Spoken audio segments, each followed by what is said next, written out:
Hello bachon, let's see the question. The question says that arrange the following ecosystems in increasing order mean NPP tons per hectare per year. Options हैं tropical deciduous forest, temperate coniferous forest, tropical rain forest या फिर temperate deciduous forest. तो ये हमें जो option दिए हैं इन्हें हमें इंक्रीजिंग मैनर में, इंक्रीजिंग ऑर्डर में हमें इन्हें सीक्वेंस में लगाना है, अरेंज करना है। तो ये जो क्वेश्चन है इसके बारे में जो की कंसेप्ट है वो हम देख लेते हैं। इसका जो की कंसेप्ट है वो है net primary productivity. Net primary productivity के बारे में हमसे यहाँ पर पूछा गया है, तो यहाँ पर हम लिख लेते हैं नेट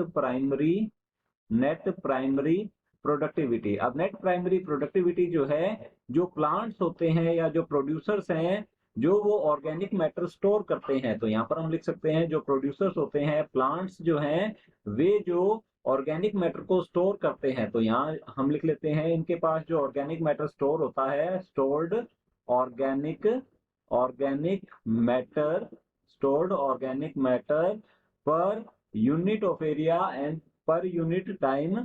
तो ये जो स्टोर्ड ऑर्गेनिक मैटर है इसे कहा जाता है नेट प्राइमरी प्रोडक्टिविटी। तो नेट प्राइमरी प्रोडक्टिविटी को कैलकुलेट करने का तरीका जो है ये होता है, ग्रोस प्राइमरी प्रोडक्टिविटी जो है मीन फोटोसिंथेसिस के थ्रू जो प्लांट्स ने ऑर्गेनिक मैटर की फॉर्मेशन की है उसमें से रेस्पिरेशन में जो यूज हुआ है उसे रिड्यूस करके नेट प्राइमरी प्रोडक्टिविटी जो है इसे कैलकुलेट किया जा सकता है। तो हमें यहाँ बताना है कि सबसे ज्यादा और सबसे कम जो नेट प्राइमरी प्रोडक्टिविटी है उस ऑर्डर में हमें क्या करना है, इंक्रीजिंग मैनर में, इंक्रीजिंग ऑर्डर में सेट करना है इन फॉरेस्ट को कि किसकी सबसे ज्यादा नेट प्राइमरी प्रोडक्टिविटी जो है वो होती है। अब लीस्ट जो प्राइमरी प्रोडक्टिविटी है वो बताना है हमें, वो देख लेते हैं हम। लीस्ट प्राइमरी प्रोडक्टिविटी यहाँ पर होती है हमारे पास टेम्परेट कोनिफर्स फॉरेस्ट की। तो यहाँ पर हम बात करते हैं सबसे पहले बी जो ऑप्शन है हमारा ये है टेम्परेट। तो यहाँ हम लिखेंगे temperate coniferous temperate coniferous forest. Temperate coniferous forest जो है इसकी जो एनपीपी है, नेट प्राइमरी प्रोडक्टिविटी है, ये लीस्ट होती है, सबसे कम होती है।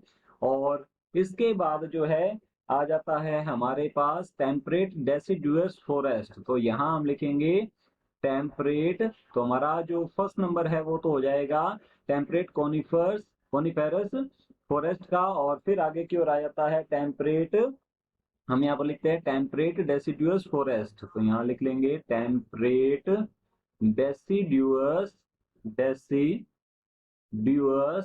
फॉरेस्ट।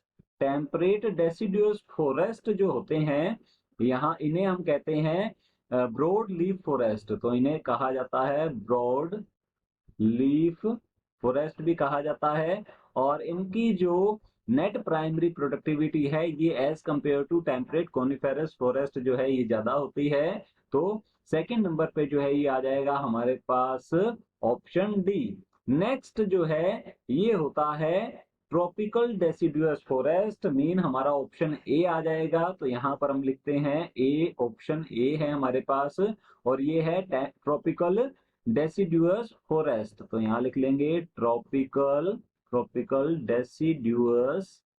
Deciduous forest.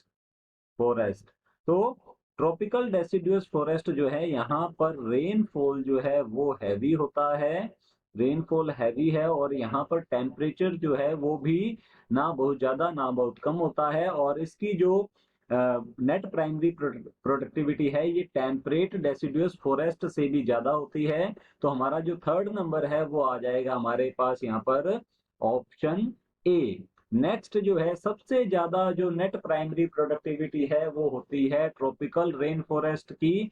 तो नंबर 4 पर आ जाएगा हमारे पास tropical rain forest. Tropical rain forest जो है यहाँ पर सनलाइट भी अच्छी होती है और यहाँ पर रेनफॉल भी अच्छा होता है। तो प्लांट्स को ग्रोथ करने के लिए यहाँ पर फेवरेबल कंडीशंस होती हैं, फेवरेबल एनवायरमेंटल फैक्टर्स होते हैं। तो इसकी जो नेट प्राइमरी प्रोडक्टिविटी है ये इन सब में से ज्यादा होती है। तो हमारे पास जो आंसर बनेगा फर्स्ट नंबर पे सबसे कम जो है वो तो है ऑप्शन बी। फिर इसके बाद जो है आ जाता है हमारे पास सेकंड नंबर पे आ जाता है डी, देन आ जाता है हमारे पास ऑप्शन ए एंड फिर आ जाता है हमारे पास ऑप्शन सी। तो ये हमारे पास जो है फाइनल आंसर होगा। देख लेते हैं ऑप्शंस को। हमारे पास ऑप्शन जो मैच कर रहा है हमारे आंसर से ये है ऑप्शन डी। देख सकते हैं B, D, A and C. So the final answer is option D. Hope you understood it well. Good luck. Thank you.